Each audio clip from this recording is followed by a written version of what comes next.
አንድ ስም አንድ የታዋቂ ተጫዋችና ያውን አሰልጣኝ ስም አነሳልኝ ልበል። የአሰልጣኝ ካሳዬ አራጌን ስም የካሳዬ አድናቂ የሆነን ያደከው ማለት ነው። በጣም በጣም የሚገርም ነገር ቡናን እንግዲህ እንድደግፍ ያደረገኝና እንድወድ ያደረገኝ ካሳዬ ነው አንደኛው። እና ትዝ ይለኛል አንድ ጊዜ ከማናንሺ ገብተን አንድ ትልቅ ሰውዬ ነበሩ አጠገቤ እና ካሳዬ እየተጫወተ ምን አሉኝ መሰለ፣ እኔ ስቴዲዮም መግባት ከጀመርኩ ወደ 40 ዓመቴ ነው። እኔ ብዙም በተወሰነ የጊዮርጊስ ደጋፊ ነኝ አሉ።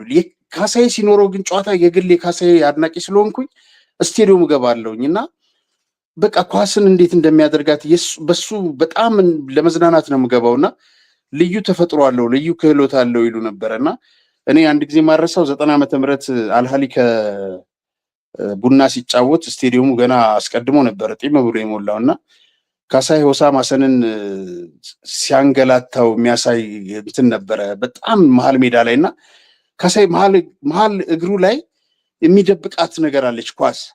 አደምም የዛ አይነት ችሎታ ነበረው የሚገርም ነገር እና ይደብቀዋል፣ በቃ ይንከራተታል ያ ተጫዋች፣ የተጋጣሚው ተጫዋች። ካሳዬ ልዩ ችሎታ ነበረው እና እንዴት እንደምገልጸው አላውቅም። ያው ታውቀዋለህ አንተም፣ በጣም ቤስት የሆነ አማካይ ተጫዋች ነበረ ካሳዬ። እሱም ብቻ ሳይሆን አጥቂም ነው። ለምሳሌ አልሃሊን 2-1 ወጥተው ብዙ ባገባ በሚለው አንዱን ካሳዬ አንዱን አሰግድ ነበር ያገቡት እና በጣም ጎበዝ ተጫዋች ነው ካሳዬ። በስልጠናው ዓለም ከተቀላቀለ በኋላስ የካሳዬን እንቅስቃሴ እንዴት ታየዋለህ? የሚከተለውንስ መንገድ ብዙ ጊዜ የተለያዩ አስተያየቶችን ስትሰነዝር ይደመጣል። ማለትም ጂኬ እውነት ነው አማን። አንድ ነገር ልንገር፣ እኔ እንግዲህ በስፖርት ጋዜጠኝነትም ነበርኩኝ። ከሪፖርተር ማራቶን፣ ኒሻን የተለያዩ ጋዜጦች ላይ ሰርቻለሁኝ ከነ ሙልጌታ ነፍሱን ይማር እና ዮናስ አጎስ ጋር ማራቶን ላይ እና ሙልጌታ ግርማ ነፍሱን ይማር እና እንግዲህ 90 ላይ የታየ ፍንጭ ነበር። ከዛ በኋላ አሰልጣኝም ተጫዋች ሆኖ 94 ላይ መጣ ካሳዬ። እንግዲህ ከገነነ ጋር ያው ጎልኪፐር ይበሉት እንጂ ገነነና ካሳዬ ነበር መሰለኝ ሀሳቡ። የዛን ጊዜ ቡድኑ የሚቀረው ነገር ቢኖርም በአብዛኛው ለምሳሌ እኔ ከገነነ ጋር አወራ ነበር።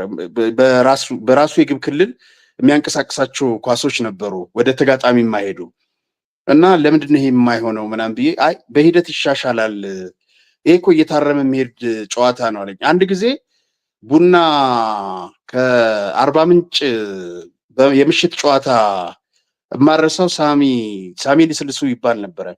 በመቀስ የምታገባት ጎል ምናልባት ካየኸው ጨዋታውን ከነበርክ አረሳውም። ካሳዬ አሰልጣኝ ነበር እና 2-1 ነበር ያሸነፉት። የጨዋታው እንቅስቃሴ ልነግርህ አልችልም። ሌላም ጨዋታ ላይ ከማን ጋር እንደሆነ ረሳሁት እና 2 ጎል በ20 ምናምን ደቂቃ ውስጥ አገቡና ወደ ተጋጣሚ ጎል ቶሎ ቶሎ ይደርሱ ነበረ። አንተነህ አላምረው ነበረ። በጣም ነው የምወደው በነገራችን ላይ አንተነህ አላምረው መሀከል ላይ ሲሆን ሜዳውን እንዳለ ነው የሚሸፍነው። ግራና ቀኝ የተቀባበለ ሄደው ነገር ነበረ። ግርማ ሞገሱ ሜዳ ውስጥ ልነግርህ አልችልም እና በጣም እንደወደው የሚያደርገኝ አንተነህን ገነነ መኩሪያ ነው በሊብሮ ጋዜጣ ላይ በሚጽፈው በነበረው እና ሜዳ ላይም ሳየው ትክክለኛ ለዛ እንቅስቃሴ የሚሆን ተጫዋች ነው እና 2 ጎል አግብተው አጋጣሚ ከሰዓት በኋላ ነበር ጨዋታው 10 ሰዓት ካታንጋ ነበረ የገባሁት እና ገነነ መጣ። ከዛ እንዴት ነበር ያገቡት አለኝ። ተቀባብለው ነው ከጎል መስርተው? አዎ ምናምን አልኩት፣ ነገርኩት። አንድ 10 ደቂቃ ተቀምጦ ወደ አልፎኝ ሄደ። ወደ ምንድነው ወደ ትሪቡን በካታንጋ በሚስማር ተራርጎ በ9 ቁጥር ዳፍ ወደዛ ሄደ እና በጣም በዚህ አጋጣሚ የምነግርህ ነገር ገነነ 2-3 ጊዜ አግኝቼዋለሁ። የቡና ጨዋታ ላይ ተገናኝተናል። ጎል ሲገባ እኔ ትዝ ይለኛል የቡና ደጋፊ ስለሆንኩ ተነስቼ ስጮህ ገነነ ከመቀመጫው አይንቀሳቀስም። በጣም ስሜቱን ቆጥቦ ነው የሚያየው እና አስታውሳለሁኝ እኔ 94 ዓመተ ምህረት ቡድኑ የኢትዮጵያ ሻምፒዮን ነው ምናምን ሆኖ ነበር ረጅም ጊዜ ስለሆነው እና በጣም ብዙ ጎል አስቆጣሪ ነበረ። የሚገርመው በጊዮርጊስ 4-0 ተሸነፈ ተባለ እና ካሳዬ እንዲባረር ተደረገ። የዛን ጊዜ 14 ክለቦች ነበሩ። 13-1 ነበር የሚባል የነበረው። ምንድነው 13-1?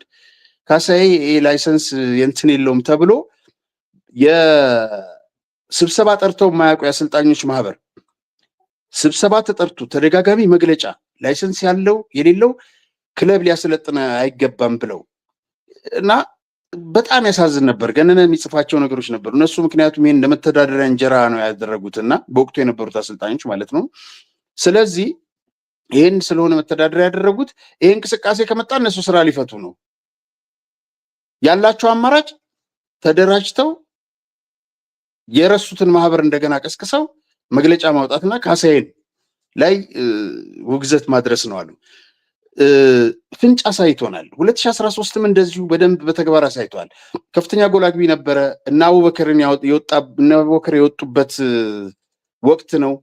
ግን ኢትዮጵያ ውስጥ ምን መሰለ፣ ካሳዬ ምናልባት ነጭ ቢሆን ወይም ገነነ ከውጭ ሀገር መጥቶ ቢሆን ኖሮ ይሄን ሀሳብ እንቀበል ነበር። ለምንድን ነው የሀሳብ ጠላቶች ይሆን? ይሞከር ይሄ ነገር ሲባል ብሔራዊ ቡድን መሞከሪያ አይደለም ይለዋል። 50 ዓመት ሙሉ መሞከሪያ ሆኗል። 40 የውጭ አሰልጣኞች መጥተው የኢትዮጵያን ብሔራዊ ቡድን ምንም ፈቅ ያደረጉት ውጤት የለም። በክለብ ደረጃም ብታይ እንደዛው። ዛሬም በክለቦቻችን የውጭ ተጫዋቾች ተብለው የአፍሪካ ተጫዋቾች ገብተው እንዴት እንደሚገቡ በምን ሁኔታ እንደሚገቡ ይታወቃል። ለምሳሌ በጣም ማደንቃቸው ቼንቶ የቡና ስራ አስኪያጅ መቶ አለቃ ፈቃደ ቼንቶ ስለምንላቸው ነው። መቶ አለቃ ፈቃደ ከተጫዋቾች አሰልጣኞች ጉቦ እንደምትቀበሉ እናውቃለን ብሎ የተናገሩት ድምፅ አለኝ እኔ እና ይሄ ለምን የሚሆን ይመስላል? አንድ ተጫዋች ከውጭ መጣ ተጫዋች ተብሎ 500-600 ሺህ ብር እየተከፈለው ክለቡ በኢንተርናሽናል ውድድር ፈቅ ያለ ነገር የለም። የኢትዮጵያን ኳስ አልለወጠውም። ከ14 እና ከ15 ከ20 ክለቦች አብዛኛው ከ15 እና 16 ክለቦች በላይ የውጭ በረኛ ተብሎ ነው የሚጠቀሙት። የኢትዮጵያን እግር ኳስ እየገደለው ነው። ሁለተኛ ፌዴሬሽኑም 5 ተጫዋች ለአንድ ክለብ ፈቅዷል። ምን ማለት ነው ይሄ? በታዳጊዎች ላይ እንሰራለን እየተባለ ግን ካሳዬን ለየት የሚያደርገው 2013 አንድም የውጭ ተጫዋች አላካተትም። በሙሉ አባሮ የነበሩትን ተጫዋቾች በኢትዮጵያ ተጫዋቾች ነው የሄደው እና ሌሎች አሰልጣኞች ላይ ገደብ ሳታስቀምጥ ካሳዬ ላይ ብቻ እንደዚህ ካመጣ የሚባለው ነገር ትክክል አይደለም። እሱ ቢፈልጋቸውም ተጫዋቾች መገዛት ነበረባቸው። ስለዚህ ይሄ ብቻ ሳይሆን የኢትዮጵያ ወጣትም ይሁን ታዳጊም ይሁን ብሔራዊ ቡድንም ለካሳዬ ሊሰጠው ይገባል። ማነው ወርልድ ስፖርት አዘጋጅ ባለፈው ጥሩነህ ካሳ የፌዴሬሽኑን ጸሐፊ ከዚህ በኋላ ውጤት የለንም፣ ስለዚህ በቀሩት ጨዋታዎች ለምን ካሳዬ አይሞክረውም ሲባል ይሄ ቴክኒካል ጉዳይ ነው ያሉት። ስለዚህ ለምን ይሄ ነገር ሀሳብ ይፈራል? አሁን ለምሳሌ ትላንት የኢትዮጵያ ብሔራዊ ወጣት ቡድን ከ17 ዓመት በታች ተብሎ ከአሜሪካ አንድ አሰልጣኝ መጥቶ አሸነፉ። ጦር እሺ፣ ግን ይሄ ነገር ቀጣይነት ይኖረዋል ወይ? ቀጣይነት ያለው ነገር ለምን መሰረት አንጥልም? ለምሳሌ አንድም ዶክተር በዚህ መንገድ የኢትዮጵያ ቡድን መጫወት አለበት ብሎ ከአሜሪካን ዶክተር አምሳሉ ለፌዴሬሽኑ በዚህ መንገድ ሂዱ ብሎ ሰጥቷል።